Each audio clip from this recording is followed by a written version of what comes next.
Kashmir out of control with a question mark. और बहुत ही सोच विचार के बाद हमने इस टाइटल को चुना, क्योंकि कश्मीर पिछले 10 दिनों से आउट ऑफ कंट्रोल जैसी स्थिति में तो दिख रहा है।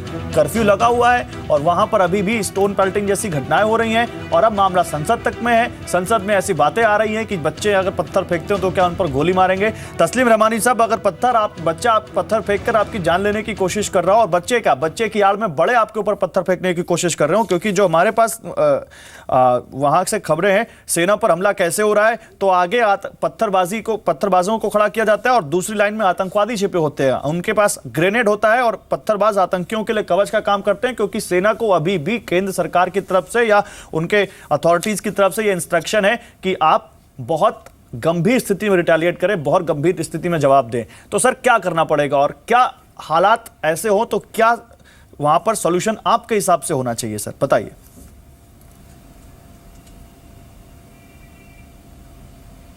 देखिए, आप एक जर्नलिस्ट हैं और आप बाखबर होंगे। आप जो बात कह रहे हैं कि आगे से बच्चे पत्थर फेंकते हैं और पीछे जो आतंकवादी खड़े होते हैं ग्रेनेड लेके, इस किस्म के हालिया 10 दिनों में कितने वाकयात आपने रिपोर्ट किए हैं, आपको ये बताना चाहिए कि जिसमें ग्रेनेड आतंकवादियों ने फेंके हों।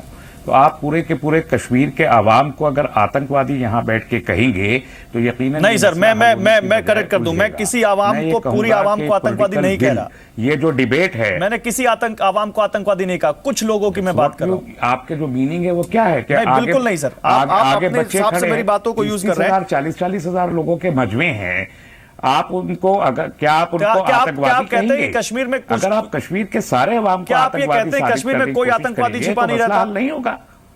क्या आप कहते हैं? उन लोगों ने डेमोक्रेटिक प्रोसेस में हिस्सा लिया है, उन्होंने इलेक्शन में हिस्सा लिया है, 50% से ज्यादा पोलिंग हुआ है। मैं तो कह रहा हूं आपसे, चुनी है सरकारें मुस्तकिल पिछले कई सालों कई इलेक्शन सरकारें चुनते रहे, और इसका सीधा मतलब ये है कि वो अब किसी सो कॉल्ड रेफरेंडम को नहीं चाहते, वो मुल्क के डेमोक्रेटिक प्रोसेस में हिस्सा ले रहे हैं, वो मुल्क के कानून में आस्था दिखा रहे हैं।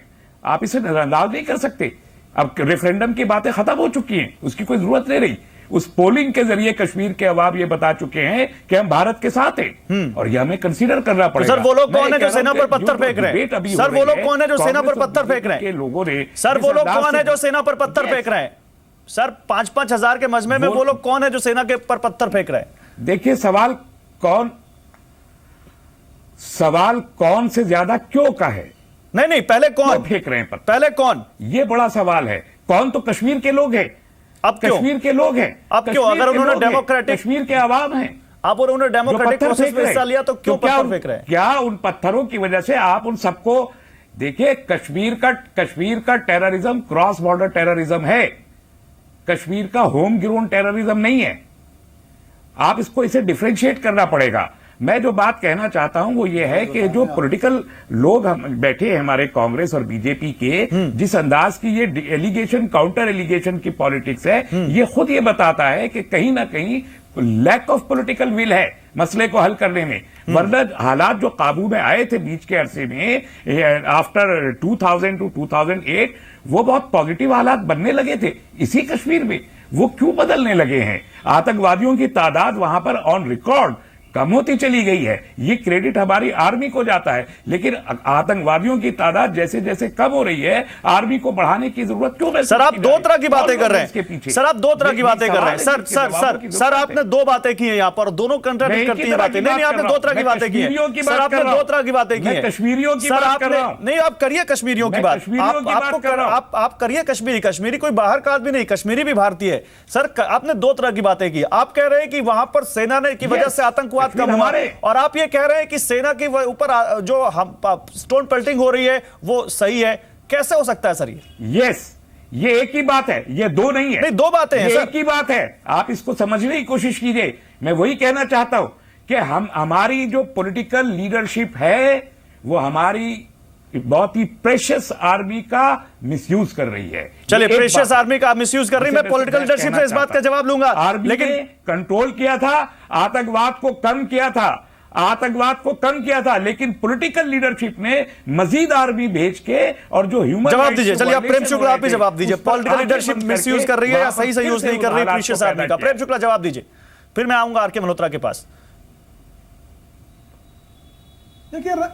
देखिए रहमानी जी का संकट यह है कि ये पहले तो कह रहे थे कि आर्मी जो है अत्याचार कर रही है, आर्मी को वहां जाना नहीं चाहिए, अफवाह खत्म कर दी जानी चाहिए, वगैरह वगैरह बातें इन्होंने की। अब ये कह रहे हैं कि पॉलिटिकल मिसयूज, और आपसे पूछ रहे थे ये कि किसने हैंड ग्रेनेड फेंका, पीछे जरा उसका जवाब दो। मैं रहमानी जी से पूछता हूं, कौन सा पॉलिटिकल मिसयूज हुआ? मिलिट्री का कहां पर पॉलिटिकल मिसयूज पिछले 6 वर्षों में हुआ? एक हालत मुझे एक आप उदाहरण दीजिए। तो आप कुछ भी बातें कल्पना के आधार पर इस तरह चैनल पर आकर बक देंगे, उससे कुछ स्थिति नहीं बदल जाती। वहां की स्थिति को सुधारने में आर्मी का, लोकल एडमिनिस्ट्रेशन, क्या वहां आर्मी की तादाद बढ़ी है? क्या ये कल्पना है? वहां पर अगर कुछ लोगों ने आर्मी की तादाद बढ़ाई गई है, क्या ये कल्पना है? सीमा पार से कुछ क्या ये कल्पना है? अब आर्मी नहीं, अब जब आर्मी पर जो है पत्थर फेंकेंगे और जब पत्थर को हथियार बनाया जाएगा और रहमानी जैसे लोगों के कारण बनाया जाएगा, क्योंकि जो मानवतावाद के नाम पर दानवतावाद को पोषण देते हैं, ऐसे नहीं, don't be personal, sir, don't be personal लोग हैं, या जो पाकिस्तान को ही अपना वैचारिकता मानते, नहीं, मैं एक उनके अकेले के लिए नहीं कह रहा, लोग जानते हैं प्रेम शुक्ला जी जैसे लोगों के पास तर्क नहीं है, तो आप पर्सनलाइज होकर बात कर सकते हैं। अगर जो है और आतंकी दानवों पर गोली चलाने को ये कहेंगे कि ये अमानवीय है, तो इनका जो मानवतावाद का बुर्का है वो फट चुका है। ठीक है, you made your point sir, okay, you made your point. Army ने ही सर आपने अपनी बात कह दी, जनता को सुरक्षित किया, उसके बाढ़ के दौरान उसकी मदद की। अब आप उसको जो है पत्थरों से मत पिटवाइए। चलिए ठीक है, आपने अपनी बात कह दी। तस्लीम रहमानी में आता हूं आपके पास। कश्मीर का मसला हल नहीं कर सकते। नहीं, तस्लीम रहमानी में आता हूं आपके पास। सर पॉलिटिकल लीडरशिप से ही शायद मुझे लगता है कि डेमोक्रेटिक कंट्री में किसी मसले का हल हो सकता है, और पॉलिटिक्स उसमें बहुत बड़ा जरिया होता है। लेकिन आर के मल्होत्रा, मुझे आपसे पूछना है, जो बात यहाँ पर तस्लीम रहमानी कह रहे हैं, इस बात को आप कैसे सर समझते हैं? क्योंकि आप सेना के कामकाज को अच्छी तरीके से समझते हैं। आप वो कह रहे हैं सेना बढ़ा दी गई, तो अगर वहां पर जरूरत है तो क्या सेना बढ़नी चाहिए, नहीं बढ़नी चाहिए? तस्लीम रहमानी साहब को सिर्फ भारत के बारे में पता, पर पाकिस्तान में क्या हो रहा है शायद पता नहीं।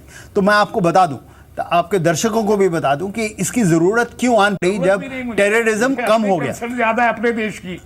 देखिए, तो ऑब्वियसली जब टेररिज्म कम हो गया तो सेना की जरूरत क्यों कम हुई? तो समझने की बात यह है कि पाकिस्तान किसी जमाने में 2 फ्रंट वॉर लड़ रहा था।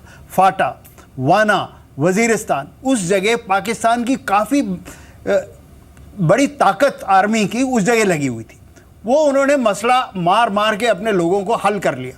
तो उनके पास वो सेना वापस आ गई और दोबारा कश्मीर की तरफ डिप्लॉय हो गई। तो अगर आप उसी लेवल पे अपने बॉर्डर पे उसी लेवल पे सेना रखते तो आपकी ज़्यादा इन्फिल्ट्रेशन होती, ज़्यादा लोग कश्मीर वैली में आते, और इस किस्म का हंगामा बहुत पहले शुरू हो गया। क्योंकि आपने उस चीज़ को रोका, उस चीज़ को नहीं होने दिया, तो ऑब्वियसली उन्होंने एक नई नीति अपनाई। नई नीति ये है कि लोकली फाइनेंस करें कुछ लीडरशिप को, ताकि वो लोगों को इकट्ठा करें।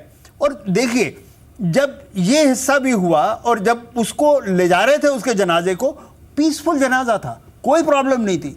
शुरू कहाँ हुआ, और जिसकी वजह से आप रिएक्शन ठीक नहीं कर पाए, बिल्कुल उस चीज से अलग जगह पे शुरू हुआ। वो कब हुआ? ये तब हुआ जब आपकी अमरनाथ यात्रा में सिक्योरिटी फोर्सेस लगी हुई।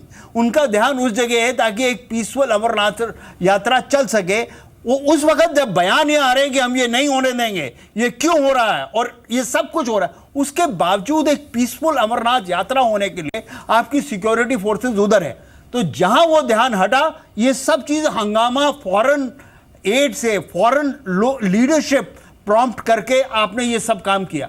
तो ऑब्वियसली एक अचानक ट्रिगर पैदा हुआ जिसके लिए सब असला, सब लोग, सब टैक्टिक, सब कुछ तैयार थी।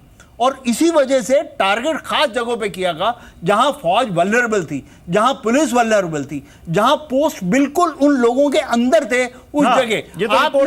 आपने क्या किया? एक बेचारे गरीब आदमी को, गरीब पुलिस वाले को, जो पुलिस में भी नहीं था, एक मिलिशिया था, उसको आपने उठा के उसकी गाड़ी समेत नाले में फेंक दिया। तो ये आपको कबूल है। लेकिन अगर आप इस वक्त स्ट्रांगली नहीं दिखाएंगे कि भारत का कानून क्या है और भारत के कानून को हम अच्छी तरह उधर रख सकते हैं, तो आप आगे कभी भी कुछ नहीं कर सकते। पॉलिटिकली क्या, राजनीति कभी हो ही नहीं सकती। ठीक है, आज का तारीख राजनीति क्यों नहीं कर सक रहा? बिकॉज आप 10 तो गाड़ियां ले जाते हैं अपनी कॉन्स्टिट्यूंसी में जाने के लिए, तो अब आवाम से बात कब करेंगे? आपने खुद अपने भय का ऐसा माहौल बना रखा है, आप जाएंगे कहां? ये आज नहीं, आज आप बोल रहे हैं पार्लियामेंट्री डेलीगेशन जाएगा, वो भी इसी तरह इंसुलेट हो गए लोगों से, जिनसे वो बात करना चाहेंगे उनसे बात करेंगे और आके एक बड़ी सी रिपोर्ट दे देंगे, which is very different from the ground report. अगर ग्राउंड रिपोर्ट चाहिए तो जो लोग उधर लड़ रहे हैं, ठीक है सर। जो लोग कुछ कर रहे हैं उन्हीं को पता है। ठीक है, कमाल हक आप कुछ कह रहे थे इसके अभी तस्लीम रहमानी जी के ऊपर। मैं रहमानी जी को ये बात बता दूं कि इनकी बातों में कुछ विरोधाभास है, कॉन्ट्रडिक्शंस हैं। सबसे पहले कश्मीर का आतंकवाद होम ग्रोन ही है। कश्मीर में आतंकवाद जम्मू कश्मीर लिबरेशन फ्रंट ने शुरू करा था, जो कि प्योरली इंडिजिनियस आतंकवादी संस्था थी। उसके बाद में पाकिस्तान ने इस ट्रबल वाटर में फिश करा, और आज जो ये आतंकवादी बुरहान वानी मारा गया वो भी हिजबुल मुजाहिदीन, जो कि जम्मू कश्मीर की जो जमात इस्लामी है उनका मिलिटेंट विंग है। तो कश्मीर की ही इथनिक होम ग्रोन आतंकवादी ऑर्गेनाइजेशन है। अगर आपका ये कहना है कि वहाँ पे पाकिस्तानी आतंकवादी है, ये तो पाकिस्तान की देन है, तो जो आजकल के हालात हैं फिर तो और भी ज़्यादा सीरियस हो गए, और भी ज़्यादा सीरियस हैं कि जो कि कश्मीर के तो बच्चे हैं, पत्थरबाजी करते हैं, उनके पीछे फिर पाकिस्तानी आतंकवादी है जो कि ये बम फाड़ रहे हैं, ये वहाँ पे फोड़ रहे हैं, जो कि आर्मी पे हमला कर रहे हैं। तो ये तो देश के लिए और भी समस्या की बात है ना। फिर तो देश की रक्षा के लिए तो आर्मी का वहाँ पे होना बहुत ही ज़रूरी है। ठीक, आप उनको नकार नहीं सकते हैं इस बात के लिए। ठीक है, तस्लीम रहमानी साहब छोटा सा जवाब देना चाहेंगे 30 सेकंड में, उसके बाद श्यामलाल शर्मा के पास जाऊंगा, समय मेरे पास कब है? सर, अगर ये क्रॉस बॉर्डर टेररिज्म ना होता तो पाकिस्तान के साथ जो हम इतने जमाने से ताल्लुकात हम लोगों के खराब हैं, वो क्यों हैं? नहीं, वो तो है ही, सारी दुनिया में लेकिन कहते हैं होम कि ग्रोन bilateral टेररिज्म है कि issue नहीं? कश्मीर जो है that is a bilateral issue between Pakistan and India. तो हमारे उनके बीच का इशू है, और उन्होंने पाकिस्तान ने अपने आर्मी के थ्रू इन्फिल्ट्रेशन, जो मल्होत्रा साहब भी कह रहे थे कि आर्मी की आड़ में इन्फिल्ट्रेशन वहां से होता है और यहां से लोकल सपोर्ट भी है, ये गार्नर करते वही तो हम बता रहे नहीं है। वही तो ये कह रहे हैं, वही तो हम बता रहे हैं सर। करती है हम पाकिस्तान के रोल को कभी नकार नहीं सकते ना, पाकिस्तान का रोल तो है, अगर लेकिन आप ये कह सपोर्ट तो रहे लोकल हैं कि ये है। क्रॉस बॉर्डर टेररिज्म, रहमानी साहब, सपोर्ट तो लोकल है। सईद अली शाह गिलानी बोलते हैं हमें चाहिए आजादी बराए इस्लाम, तो सपोर्ट तो लोकल ही है ना।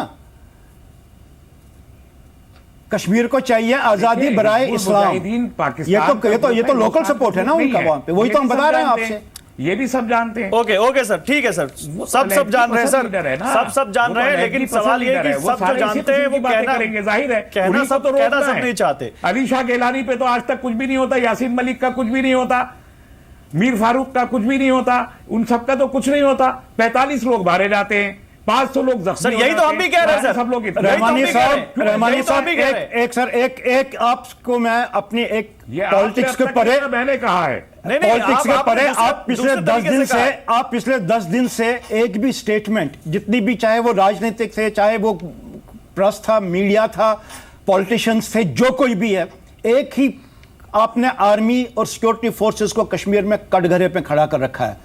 आप में से कोई भी एक आदमी ऐसे बाहर निकल के ये नहीं कह सकता कि वहां पे लोगों को, वहां के बच्चों को, भैया तुम कर क्या रहे हो, आप मौत से खेल रहे हो, आप थोड़ा रेस्ट्रेन करो, आप ये गलत बात कर रहे हो। कोई भी आदमी ये बात नहीं कर रहा, खाली आप सिक्योरिटी फोर्सेस को कटघरे में खड़ा कर रहे हैं। और आप, इससे क्या हो रहा कि इससे आप फायदा नहीं पहुंचा रहे देश का, इसका देश का नुकसान नहीं करवा रहे। चलिए श्यामलाल शर्मा, मैं आपके पास आऊंगा, 10 सेकंड में आप अपनी बात कहें तो कह दें, क्योंकि मेरे पास समय बिल्कुल खत्म हो चुका है। Shyamlal Sharma, final comment.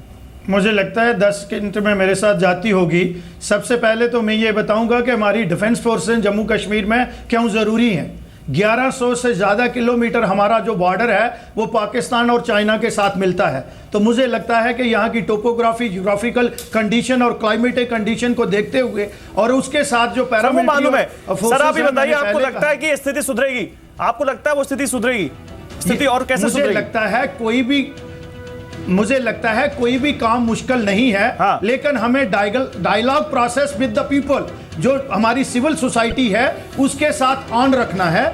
और जो लोग आज कहीं, और जो लोग पत्थर फेंक रहे हैं उनके साथ भी डायलॉगबाजी करें, जो पत्थर फेंक रहे हैं उनके साथ भी मुझे लगता है मेरी बात सुन ले, मेरी बात सुनो कि ये एमनेस्टी किसने दी? जो 634 पत्थर फेंकने वाला जो है। रुक जाएंगे, बात तो करो। रिलीज किया, चलो ठीक है सर, मतलब ने किया रिलीज हो, पहले भी चले थे, रुक गए थे, मुझे फिर रुक जाएंगे। सर उम्मीद तो यही है कि रुकेंगे नहीं तो बातचीत होगी कैसे। फिलहाल बहुत शुक्रिया आप लोगों का, बहुत शुक्रिया आप सभी का, बहुत शुक्रिया आप सभी का हमारे साथ जुड़ने के लिए।